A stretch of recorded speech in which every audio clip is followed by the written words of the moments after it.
Guys നമ്മൾ ഇത്രയും ദൂരം ട്രെക്ക് ചെയ്ത് വന്നത് എന്തിനറിയോ? അട്ടപ്പാടി, സിറുവാണിപ്പുഴയും ഭവാനിപ്പുഴയും സംഗമിക്കുന്ന സ്ഥലമുണ്ട്.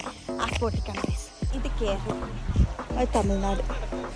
നമ്മുടെ പാത്രക്കടവിന്ന് അത്യാവശ്യം ഉള്ളിലേക്ക് ട്രെക്ക് ചെയ്ത് പോയാൽ ഈ സ്പോട്ടിലേക്ക് എത്താൻ പറ്റും. മഴയില്ലാത്തതുകൊണ്ട് തന്നെ പോകുന്ന റൂട്ട് മൊത്തം ഡ്രൈ ആയിരുന്നു. ഇതുപോലെ ഒരുപാട് കാഴ്ചകൾ നമുക്ക് പോകുന്ന റൂട്ട് കാണാം. ഏതോ മൃഗത്തിന്റെ എല്ലാണിത്. ഒരു അരമണിക്കൂറോളം ഞങ്ങൾ നടന്നു ഈ റൂട്ടിൽ കൂടെ. പക്ഷെ പോകുന്ന റൂട്ട് അടിപൊളിയായിരുന്നു. പക്ഷെ ഏതാ വഴിന്ന് പോലും അറിയാത്തൊരു ഏതോ നടക്കാണ്. അത് മാത്രം മനസ്സിലായില്ല. അങ്ങോട്ട് നോക്കിയാലും കാട്, ഇങ്ങോട്ട് നോക്കിയാലും കാട്. ഞങ്ങൾ നടക്കാം ഗൈസ്. ഇവിടെ ഒരു മാങ്ങമരം ഉണ്ട് ഗൈസ്. നമ്മൾ മാങ്ങ പറിക്കാൻ പോകുന്നത് ഇവിടെ വന്നിട്ട്. വീണോ?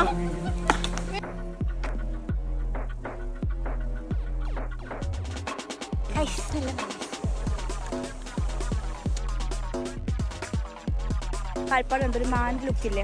അവസാന സ്പോട്ടിലെത്തി ഗൈസ്. ഭവാനിപ്പുഴ, ഇത് സിറുവാണിപ്പുഴ.